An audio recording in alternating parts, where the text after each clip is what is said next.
Morning, everybody. It's Jan, Not a Real Farm. Guys, the days are getting longer and planting season is just around the corner. So I decided let's start our Garden Minute videos over again, where we share and give feedback on tips on how to grow a medicinal or herbal garden in your neighborhood or in your backyard.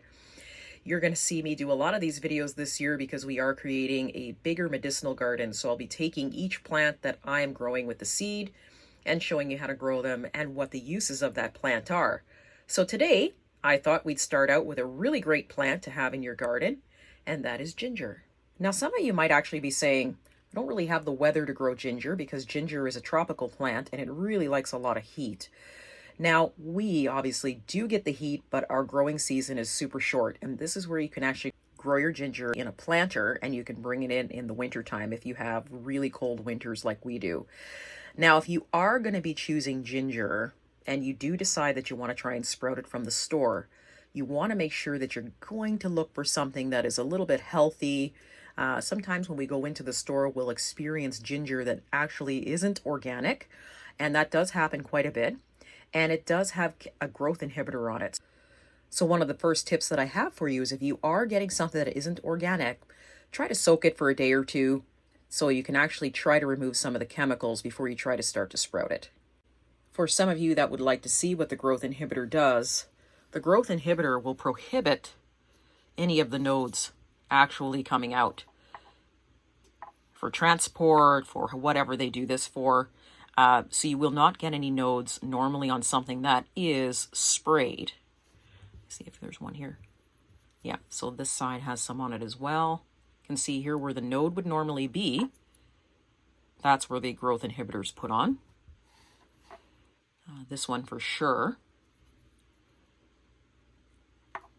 So we want to try and soak these before you actually try to sprout them, because our goal here is to remove that inhibitor. Now, if you are seeing nodes like this on your ginger, obviously you're not going to get probably a good growing node out of this. Chances are these are the ones that aren't going to grow for you, but you might luck out. Sometimes the growth inhibitor misses some of the nodes and you do actually get a good one to sprout. So I examined the piece of ginger from the store that I got, and the first thing I did was look it over to see if there were any nodes that were something that I could actually sprout. So I left a lot of the pieces of ginger just on a plate in a warm area in the house. That means that I'm not watering them. I'm not doing anything to them except basically letting the heat, because we have a wood stove in here, letting the heat really get to it and see if I could luck out that a node would sort of pop through. What transpired with that is you're going to see that your ginger is going to start to shrivel. So you're not going to have a ginger plant that's going to come home from the store, if you're lucky, that looks shriveled like this. This is from having this sit out for days in the heat to see if I could get something to sprout. Now for me, cutting these up and sort of leaving them out on the counter did not result in any nodes coming out of these particular pieces of ginger. But I did luck out, and I did the old standby where I took a piece of the ginger and I put it actually in potting soil. So I'm going to show you what happened when I put it in potting soil. So you can see here I had one successful node that actually sprouted from a piece of ginger from a commercial store-bought one. It was the only node for that, for whatever reason. Most likely the spray missed it. Not really sure, but I lucked out. So I did the old standby, like I said, and tossed it just on the top of a potting soil here. And so far, so good. So I'm just going to pull it out of the soil and let you see. So here's what the bottom of the ginger looks like. You can slowly start to see that the ginger is shriveling. That's normal. You're going to want to see the shriveling because basically what's happening is the rhizome is actually putting its amount of energy into making you a plant.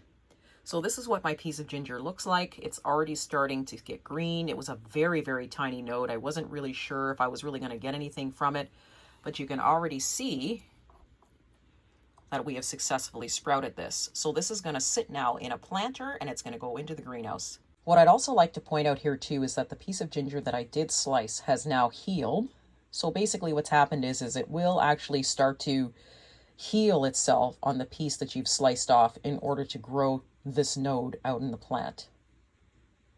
So if we put this back down into the soil where I have it, you can see here what I'm doing is I'm actually just sitting it on top of the soil. I am not covering the entire piece of ginger with soil because you'll suffocate it or it will rot. So what you want to do is you want to just put it in there securely in a pot, put a little bit of soil around it, and basically just let your node grow. It doesn't really need too much attention, and you don't want to overwater it because you do not want the piece of ginger to rot. For those of you that are curious as to how long ginger takes to grow, it takes anywhere between 8 to 10 months to give yourself a ginger plant. So you're going to want to try and find a node in the middle of winter if you can, if you're looking through the grocery store, and you're going to want to try to start that node right away because you'll get a jump start on growing your ginger plants. So I'm adding ginger to my medicinal garden this year, and many of you may be wondering why I'd be adding ginger to my garden. So first things first, I am somebody who suffers from nausea. I do get it when I travel in cars. So a lot of the times what I'll do is I'll take a piece of ginger to actually help me not be sick when we travel in cars. It's good for bloating and gas. So if you are the type of person that does get gassy from eating certain things or constipated, it actually does assist with your bloating and gas. So once again, you would cut off a little piece of your ginger and chew it. It's going to be very spicy, but you'll notice probably in about a half an hour that your gas has dissipated. The other thing that you might like that we quite enjoy around here is having ginger tea when you're sick, especially in the winter. It is something that warms you up, but is also great as well if you are looking to get a little bit more antioxidants in terms of helping you through a cold. So we do actually make ginger tea with honey quite frequently in here. Now keep in mind it will be spicy, so if you're not a spicy person, watch out.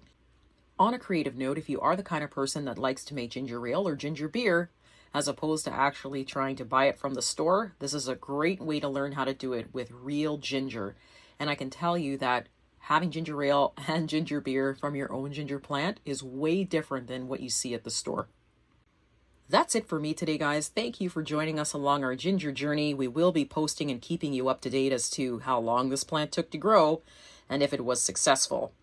Please keep in mind that if you are growing a new herb or any kind of new plant, take a look at some of the side effects as they may be applicable to you. Thanks for joining us today. If you have any questions, please pop them below. You can actually visit us at our Etsy store at notarealfarm.etsy.com. We are on Shopify as well. We have a new blog on Shopify, which is basically another way for us to communicate as gardeners and keep in touch. See you soon.